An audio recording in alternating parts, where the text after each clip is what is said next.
इस कार्यक्रम के पुण्यार्जक हैं श्रीमती सुगंधी बाई, श्री विजय कुमार जी, श्रीमती कमलेश, श्री संतोष कुमार, श्रीमती मीना जी, श्री प्रमोद कुमार जैन, श्रीमती श्वेता, श्री नवीन कुमार, श्रीमती कविता जी, शैलेश, सपन, अमन, हर्षित, कुहू, अंशिका, पीहू जैन, श्रीमती सुरेखा, श्री सुभाष कुमार जैन, अंशिका जैन एवं समस्त परिवार बहेरिया वाला, निवासी सागर मध्य प्रदेश एवं नारायणपुर छत्तीसगढ़।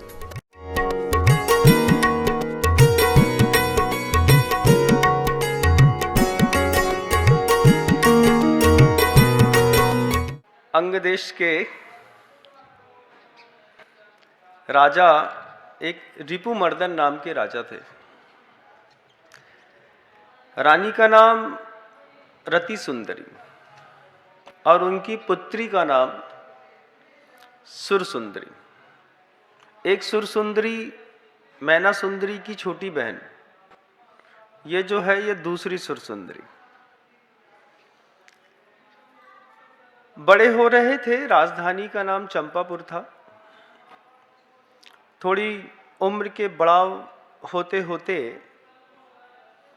माँ को लगा कि बेटी बड़ी हो रही है, शिक्षण के लिए विद्यालयों में, गुरुकुलों में भेजना आवश्यक है।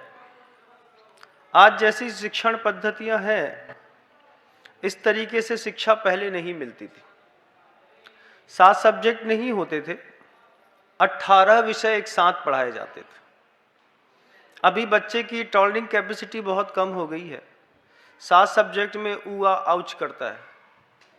लेकिन पहले 18 सब्जेक्ट होते थे और बिल्कुल क्लासिफिकेशन अलग अलग तरीके से किया जाता था, किस तरीके से कब कहाँ क्या देना है, कैसे सिखाना है।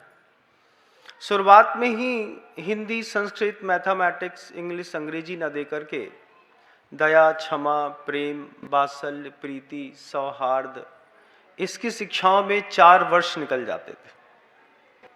सिर्फ प्रेम सिखाने में स्कूलें 4 साल ले लेती थी।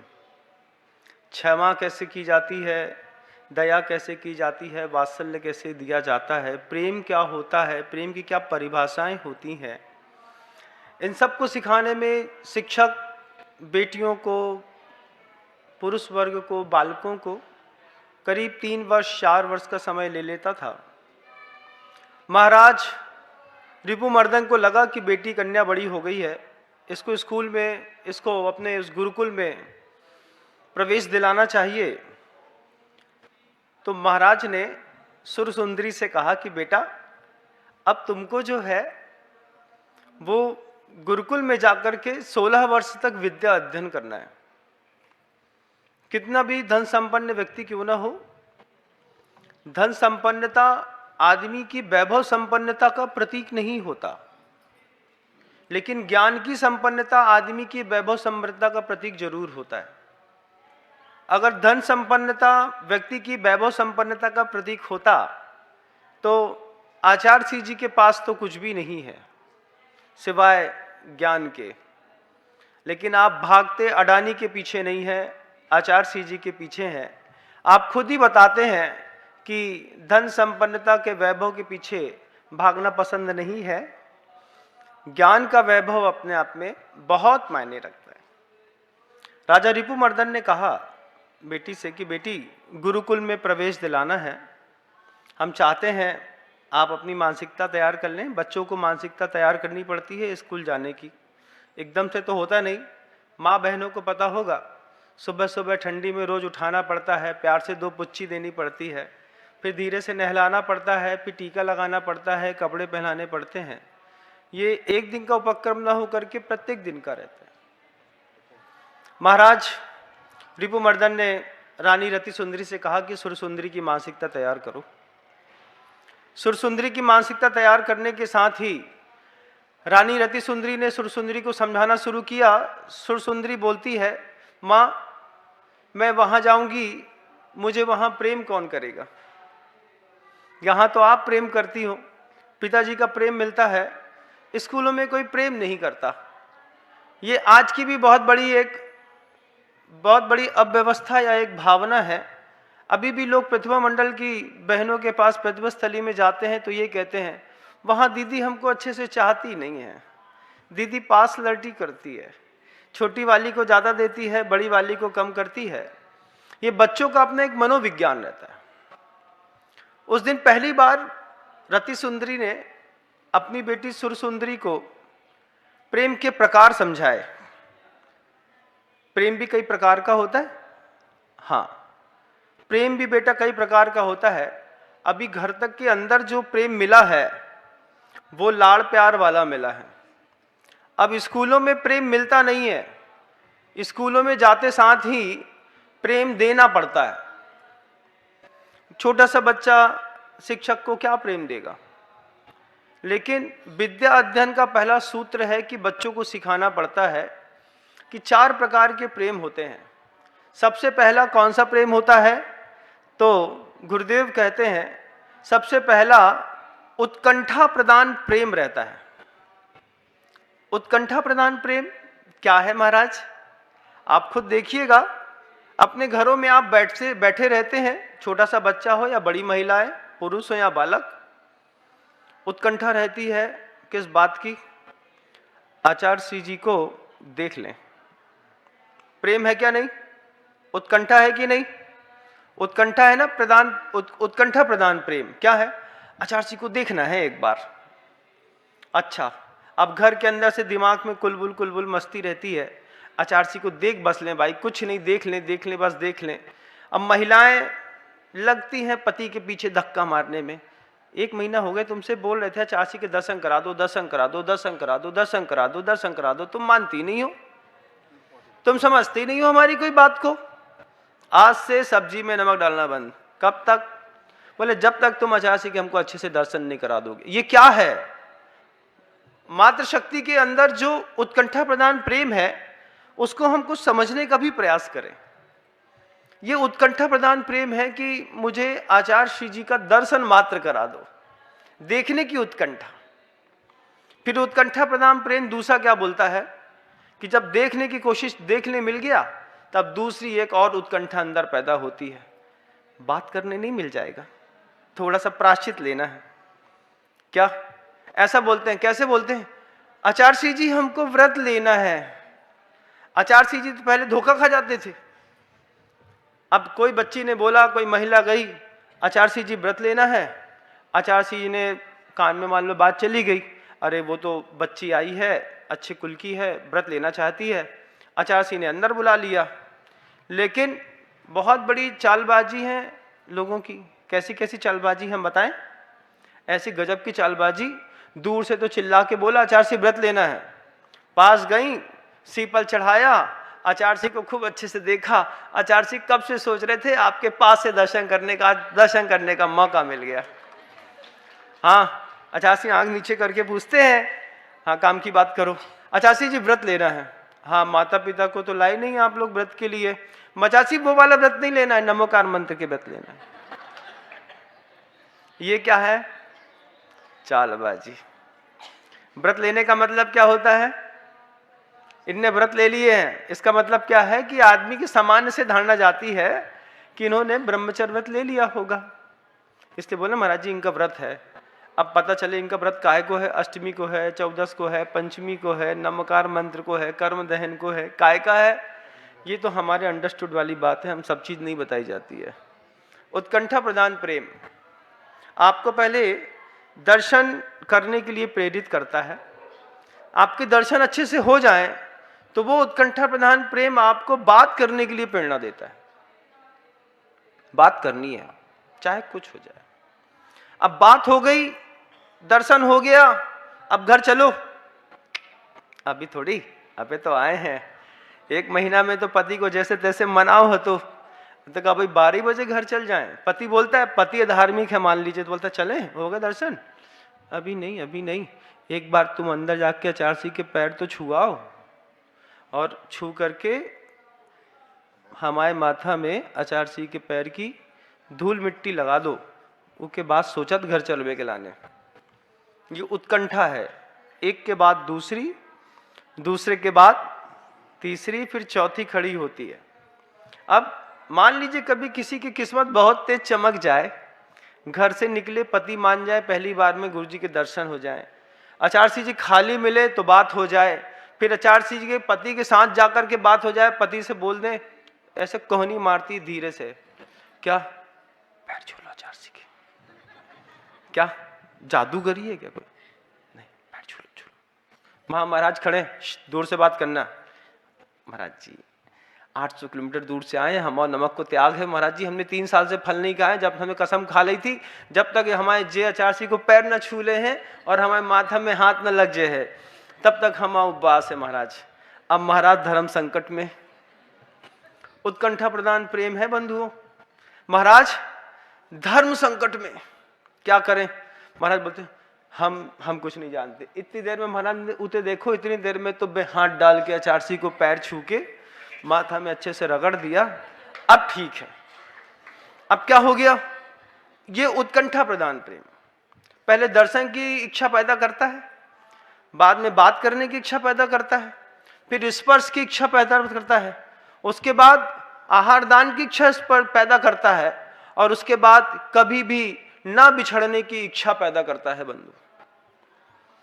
रानी रति सुंदरी अपनी बच्ची से, सुरसुंदरी से कहती है कि गुरुकुल में जाना तो गुरुओं को सबसे पहले उत्कंठा प्रदान प्रेम से भावित करने का प्रयास करना, और शायद गुना की पाठशाला की बेटियों को ये बात शायद बचपन से उनकी घुटी में पिला दी गई थी कि उत्कंठा प्रदान प्रेम की बहुत कीमत होती है, और इसका ये परिणाम है कि आज 125 से ज्यादा बहनें आचार्य श्री के चरणों में समर्पित हैं।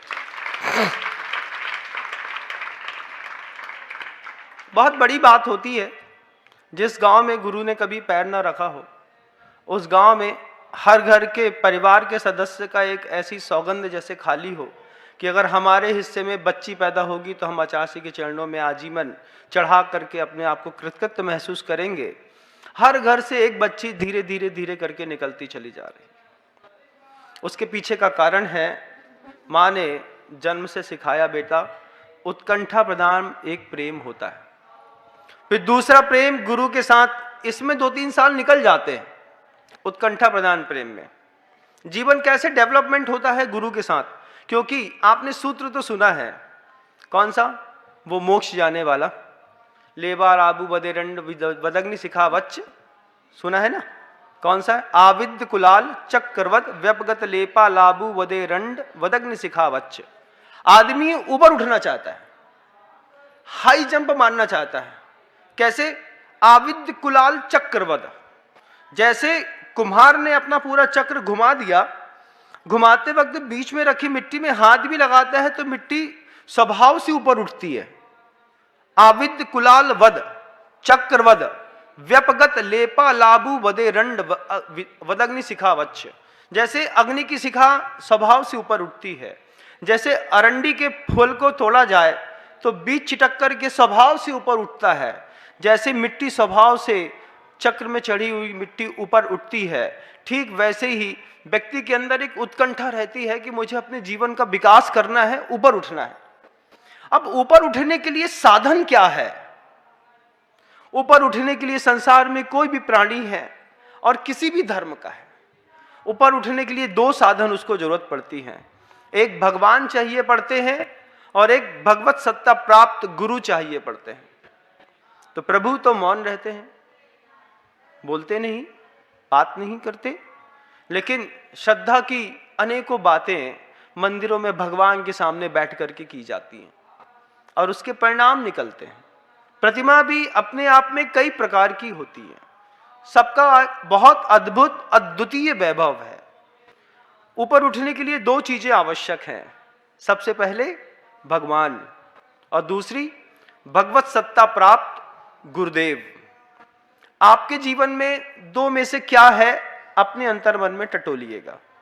किसी के पास भगवान होंगे तो गुरु नहीं होंगे, किसी के पास गुरु होंगे तो भगवान नहीं होंगे। महाराज मंदिर जाने में अच्छा नहीं लगता, आचार्य जी के पास तो बहुत अच्छा लगता है होते हुए झाड़ू पोछा को काम भी दे दें तो हम दिन में 3 बार 4 बार, तो बोले नहीं 3-4 बार नहीं, 30-40 बार हम झाड़ू पोछा ही लगाते रहेंगे, हमें कोई आपत्ति नहीं है। आदमी इस स्तर का है बंधु। उत्कंठा प्रधान प्रेम है, 2 चीजों की आवश्यकता रखता है, जीवन का विकास, भगवान का, भगवत सत्ता प्राप्त गुरुओं का। अब भगवान और भगवत्ता साथ प्राप्त गुरु में दो के भी अलग अलग विज्ञान है। भगवान की प्रतिमा 8 प्रकार की। कितने प्रकार की? हमने तो सुना था महाराज, भगवान की प्रतिमा तो 1 प्रकार की होती है। जब हमारी दृष्टि से देखेंगे तो आपको प्रतिमाओं में 8 प्रकार की अलग अलग प्रतिमाएं दिखाई देने लगेंगी, क्योंकि दिखाऊंगा तो दिखाई देगी, नहीं दिखाऊंगा तो क्या दिखाई देगी। सबसे पहले भगवान की प्रतिमा जो होती है वो लेप कर्म की होती है। गरीब लोग रहते हैं, गोबर गणेश बनाते हैं, कभी देखना, लेप कर्म है। गोबर उठा लिया, मिट्टी उठा ली। आप उस एकलव्य को देखिएगा जिसने द्रोणाचार्य की प्रतिमा जंगल में, बियाबान जंगल में मिट्टी के बना दी। ये लेप कर्म की प्रतिमाएं कहलाती हैं। लेप कर्म की प्रतिमाओं में मिट्टी की प्रतिमा बना दी और रख दी। एक प्रतिमा है आपकी पाषाण की बनती है। पाषाण की प्रतिमाएं जैसे आपके काले सावलिया पारसनाथ भगवान है, या फिर सफेद चंदा प्रभु भगवान है, पद्म प्रभु भगवान मूगा वर्णी है, ये आपकी पाषाण की प्रतिमाएं हो गई। एक प्रतिमाएं आपकी काष्ठमयी प्रतिमाएं होती हैं। आपके यहाँ जैन दर्शन में तो नहीं पाई जाती, लेकिन अन्य दर्शनों में पाई जाती हैं। लकड़ी के विग्रह बनते हैं। लकड़ी के विग्रह क्यों बनते हैं उसके पीछे का भी विज्ञान है, कि जैसे लकड़ी की संगति में लोहा संसार के पूरे समुद्र से पार हो जाता है, ऐसे ही उस काष्ठ विज्ञान में लकड़ी के विग्रह की आराधना करने पर गृहस्थों का संसार पार हो जाता है। 8 प्रकार की अलग अलग प्रतिमाएं। उसके बाद आपको एक और प्रतिमा मिलेगी जिसको कहते हैं सिक्त प्रतिमा। सिक्त प्रतिमा क्या होती है? रेत की प्रतिमाएं बनती हैं। रेत की मिट्टी की प्रतिमाएं बना करके जब आप कभी बाहर देखिएगा, गणेश जी, दुर्गा जी की जो प्रतिमाएं बनती हैं, कभी बार आपको सैंडस्टोन का आर्ट में प्रतिमाएं दिखाई जाती हैं। वो भी एक प्रतिमा का विज्ञान है। हमारे जैन दर्शन में तो नहीं होता, लेकिन अन्य मतों में होता है। फिर उसके बाद चित्र प्रतिमाएं भी होती हैं। गुरुदेव का चित्र है, उसी के सामने आपने घर के अंदर जाकर के दिया बत्ती करना शुरू कर दिया।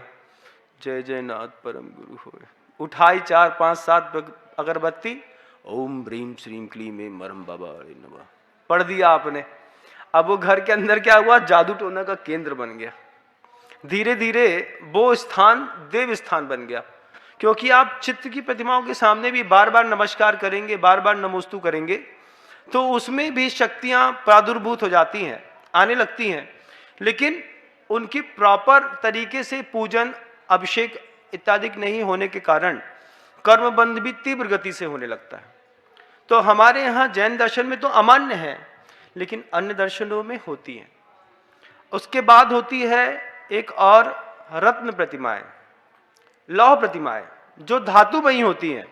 अष्ट धातु की होती है, जर्मन सिल्वर की होती है, चांदी की बनाते हैं, कुछ लोग सोने की बनाते हैं। उसके पीछे का अपना अपना विज्ञान है कि किस व्यक्ति के जीवन में किस स्तर का अभाव है, तो वो कौन सी प्रतिमा स्थापित करेगा जिसके माध्यम से उसके जीवन का विकास हो सकता है।